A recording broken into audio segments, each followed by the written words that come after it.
नमस्कार मित्रांनो, तुम्हा सर्वांचं तुमच्याच यूट्यूब चॅनलवरती पुन्हा एकदा सहर्ष स्वागत। मित्रांनो, तुम्ही जर चॅनलवरती नवीन असाल तर चॅनलला नक्कीच सबस्क्राइब करा। सरकारने मनोज जरांगेंच्या आंदोलनानंतर हैदराबाद गॅजेट संदर्भात GR काढला। या GR मुळे मराठा समाजाची ओबीसी मध्ये घुसखोरी होत असून त्यांना कुणबी प्रमाणपत्र उपलब्ध होत असल्याचं सांगत ओबीसी संघटना आक्रमक झाल्या।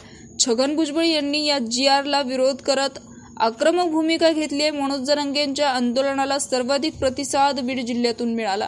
आता तेथेच छगन भुजबळ यांनी जरांगेंना ललकारला आहे। शुक्रवारी म्हणजेच 17 तारखेला भुजबळांच्या उपस्थितीमध्ये बीडमध्ये ओबीसीचा महाएल्गार मेळावा होणार आहे। त्यासाठी गावोगावी ओबीसीच्या बैठका देखील संपन्न होत आहेत।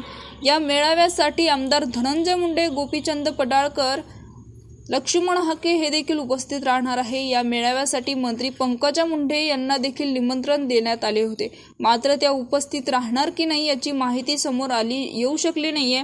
बरोबरच बीडच्या छत्रपती संभाजी महाराज मल्टीपर्च मैदानावर ओबीसी महाएल्गार मेळावा आहे। या सभेसाठी ओबीसी संघटनाकडून जयंती तयारी करण्यात आली आहे। शहरात बॅनर लावलेले आहे। या मेळाव्याच्या माध्यमातून शक्ती प्रदर्शन केले जाणार असल्याचं देखील बोललं झालं।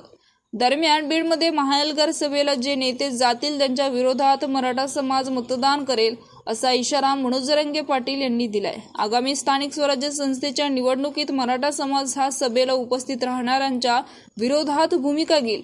गावागावातून कोण जात आहे याच्यावर देखील लक्ष ठेवलं जाईल। सभेला जाणारा मराठा असला तरी त्यांच्या विरोधात भूमिका घेतली जाईल असं देखील थेट जरांगे पाटील यांनी म्हटलंय।